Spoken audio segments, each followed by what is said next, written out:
Hey guys, and welcome back to a brand new video. And in today's video I'll be rating a moneymaker.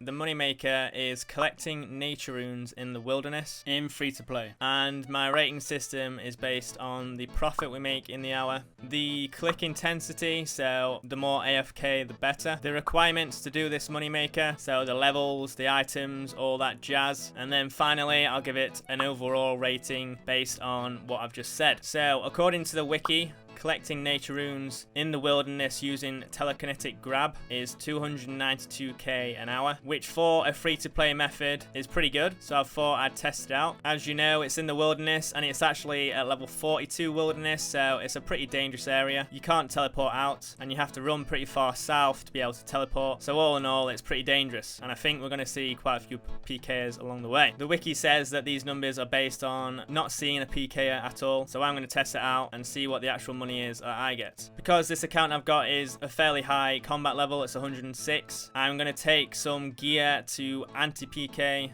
the PKs, or basically just to defend myself. Because it's in a multi area, if I get attacked by more than one person, then I'm just going to leg it and hopefully we survive. So the gear I've gone for is just a cape, some leather boots, I've got green dragon body, legs and van braces. That's just to protect myself from magic attacks, and more importantly the bind spell, which stops you in your tracks for 5 seconds. And then I've got a rune scimitar, a rune kite and a rune full helm, and then I'm also going to bring a power amulet and a maple short bell with some adamant arrows to attack or basically defend myself against PKs. You don't have to bring this. The essentials that you need to bring though are some air runes or an air staff and lore runes, and you also need 33 magic to cast telekinetic grab to grab the nature runes. But what I would recommend is that you are a pretty high combat level, because you need to be able to tank the PKs if you do see any PKs, and the higher level you are, obviously the better. To get there you can run from Varrock, but that's going to take a while. So what I'm going to do is use the canoe transport system to take the canoe into the wilderness, and then I'm going to run east, or walk probably, until we get to the location. Because I'm fairly confident that I'm going to survive this hour, I'm not going to bank at all if I can help it, and I'm just going to stay there for an hour, collect all the nature runes and see how many we get. For the inventory, I've got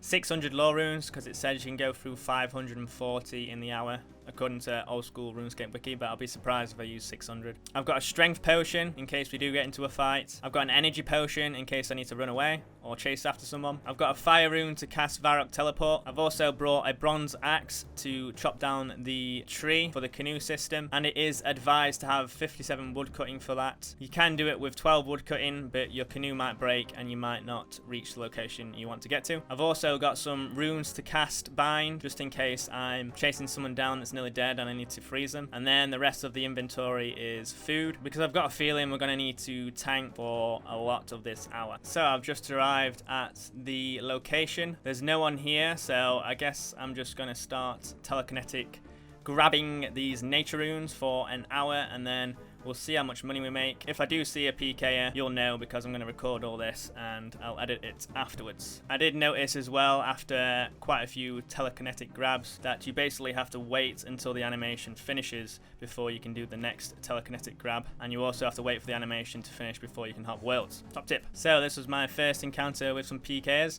It was actually at this moment that I realized it was multi, when these two lads were ganging up on this guy, so that was surprising to see. But those two were too low combat level for me, so I wasn't too bothered, so I just carried on my merry way. Hopefully that guy survived. And then me and this level 82 had a little battle. I'm terrible at PKing. This is probably the first time I've actually PK'd, to be honest. Don't crucify me for my PKing skills, especially when I tried to entangle them with full green D-hide on.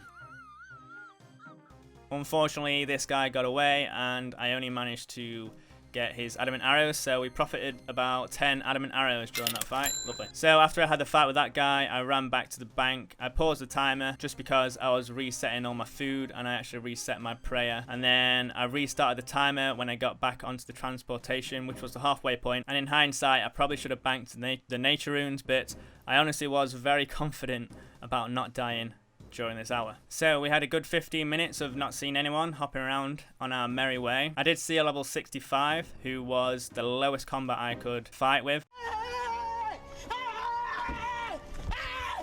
Why are you running? Why are you running? Don't try fight with the big boys. And then shortly after that, I met this very friendly PKer. He was not moving, even though he was ranging, and he was just chatting to me, not even using protection prayers. So I should have thought something was up. NANI? It was at this moment that he knew. He fucked up. Run.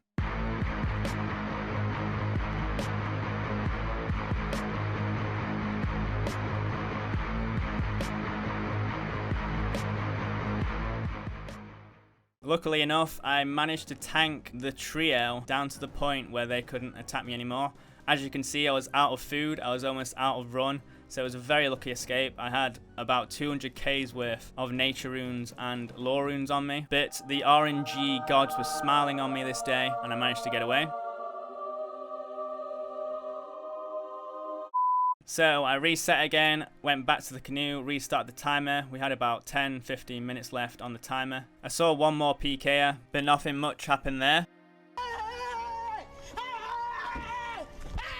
And it looks like we've finished the hour, so I'm just going to run back and bank this stuff.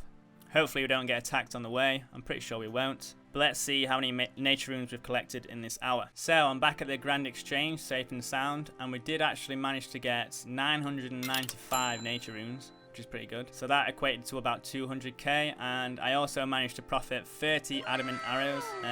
So that's 1.6k added on top. So we made 201k from this hour. But then taking into account the supplies, which was the swordfish and obviously the lore runes and a few energy potions, we're gonna take off the 56k from that. So in total, we made 145k in that hour, and we also made 12.6k magic XP from doing the telegrabs. So obviously it's not as much as old school RuneScape Wiki suggests gonna get, but to be honest, I would say about 30 minutes out of the hour I was fighting people or, you know, involved in fights. So I don't think RuneScape Wiki is far off if you don't see any PKs. Okay, so for the ratings, for profit, I've given it an 8 out of 10. Bearing in mind this is for free to play, so 300k an hour in free to play is actually pretty good. So I've given it an 8 out of 10 because I got 145k in the hour, and if I hadn't seen anyone during the hour, I would have got a lot more. So that's why I've given it 8 out of 10, because it is actually pretty good money per hour if you're lucky and don't see anyone. For click intensity, I've given it a 6 out of 10. That's mainly because you do have to world hop quite a lot. You have to click each telekinetic grab, and also if you do get into a fight, that's a lot of clicking. You know, you have to pay a lot of attention when you get into a fight, even when you're tanking and trying to run away. So that's why I've given it a 6 out of 10. And then the requirements, I've given a 5 out of 10. That's because you only need telekinetic grab, so you only need 33 magic to do this. But if you go up there with just 33 magic and you see a PKer, then you're pretty screwed. You'll probably die 10 out of 10 times, unless you're very lucky or very skilled. So I've given it a 5 out of 10 because you do need protection prayers, and you do need a pretty high combat level to tank